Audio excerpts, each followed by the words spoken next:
Hi! இன்னைக்கு இப்ப தியேட்டர்ல ரிலீஸ் ஆயிருக்கிற தும்பாட் படத்த பத்தி தான் பார்க்க போறோம். இந்த படம் எப்படி இருக்குன்றத நம்ம சொல்ல தேவையில்ல. ஏன்னா, ஆல்ரெடி இந்த படம் ரிலீஸ் ஆகி, அது இப்ப ரிலீஸ் பண்ணி இப்ப கலெக்ஷன்ஸ் நல்லா போயிட்டு இருக்குது. இப்ப கலெக்ஷனும் நல்லா அடிச்சிட்டு இருக்குது. ஸோ ரிலீஸ் அப்படிங்கும்போதே நமக்கு தெரியும். கண்டிப்பா அது ஹிட்டான ஒரு மூவி தான். ஸோ இந்த மூவில என்ன விஷயம்? என்ன அப்படின்றத நம்ம பார்க்க போறோம். அது ஸ்பாய்லர்ஸ் எதுவும் இல்லாம நம்ம இத பத்தி பார்க்க போறோம். ஏன்னா, இன்னமும் தியேட்டர்ல இது ஓடிட்டு இருக்கு. இது எல்லாருமே தியேட்டர்ல எக்ஸ்பீரியன்ஸ் பண்ணக்கூடிய ஒரு மூவி. ஏன் அப்படின்னா, இந்த படத்த ஃபர்ஸ்ட்டு இவ்ளோ கிராண்டா பேசுறதுக்கு, நான் பெர்சனலா ஃபீல் பண்ண விஷயம் என்னன்னா, சவுண்ட் எஃபெக்ட்ஸும், விஷுவலும் தான். ஏன்னா 2மே நம்மள டைரக்ட்டா உள்ள கொண்டு போயிரும். எக்ஸ்ட்ரா லைட்டிங்ஸ் எதுவுமே பெருசா எந்த இடத்துலயுமே அவங்க குடுக்காம, அண்ட் சவுண்ட் எஃபெக்ட்ஸும் தேவையில்லாத இடத்துல இப்ப ஹாரர் மூவி அப்படின்னு வச்சுக்கோங்களேன்.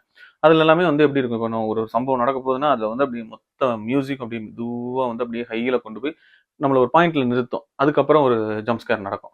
ஸோ இந்த மாதிரியான எந்த ஒரு விஷயமே சவுண்ட் எஃபெக்ட்ஸ்ல அவங்க குடுக்காம, அ எல்லாமே எதார்த்தமான ஒரு சவுண்ட் எஃபெக்ட்ஸ்லயே இந்த படம் அப்படியே மூவ் ஆச்சு.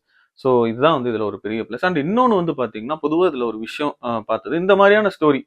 ஏன்னா இந்த படம் பாத்தீங்கன்னா, ஒரு ஒரு இடத்துக்குள்ள தான் மோஸ்ட்டா அதிகமா நடக்குது. ஸோ கதை கதையுமே சரி, ஒரே விஷயத்த தான் திரும்ப திரும்ப உள்ள ஓடிட்டே இருக்கு. ஸோ அப்படிங்கும்போது, இந்த மாதிரியான படத்த நம்ம லாங் டியூரேஷனா கொண்டு போ முடியாது. ஃபர்ஸ்ட்டு ஷார்ட் ஆக்கிடணும். இல்லன்னா நமக்கு எப்படினாலும் என்னதான் நம்ம பண்ணாலுமே, எங்கேயாவது ஒரு இடத்துல போர் அடிச்சுரும். ஸோ அத இவங்க தெளிவா பண்ணியிருக்கிறாங்க. ஏன்னா எதையுமே அவங்க ரொம்ப டீட்டெயில்லாம் பண்ணல. ஏன்னா நெறைய டீட்டெயில் பண்ணி இதுல ஏன்னா கதை இல்லங்கும்போது நம்ம டீட்டெயில் பண்ண ஆரம்பிச்சுருவோம். ஸோ அந்த டீட்டெயில் எதுவுமே பண்ணாம, போதும் இவ்வளவுதான் அப்படின்ற மாதிரி, அதாவது லென்த் இல்லன்னா டீட்டெயில் பண்ண ஆரம்பிச்சுருவோம். ஸோ போதும் இவ்வளவுதான் அப்படின்னு எல்லாமே சுருக்கி, ரொம்ப பெர்ஃபெக்ட்டா இத குடுத்துருக்காங்க. ஒரே இடத்துக்குள்ள போகும்போது, நம்ம டியூரேஷன குறைச்சிடணும். அண்ட் டீட்டெயில்ஸ் ரொம்ப இது பண்ணி திணிக்கக் கூடாது. ஸோ அது எல்லாமே பெர்ஃபெக்ட்டா பண்ணியிருக்காங்க. அண்ட் இதுல இருக்கிற ட்விஸ்ட்டுமே ரொம்ப நல்லா இருக்கு.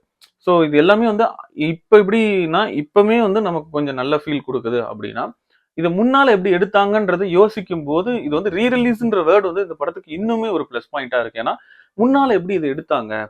அப்படின்றதெல்லாம் சில ஷார்ட்ஸ் எல்லாம் பார்க்கும்போது நமக்கு ஆச்சரியமா இருக்கு. இது எப்படி அந்த அளவுக்கு இது பண்ணாங்க அப்படின்ற மாரி. ஸோ நல்ல ஒரு மூவி.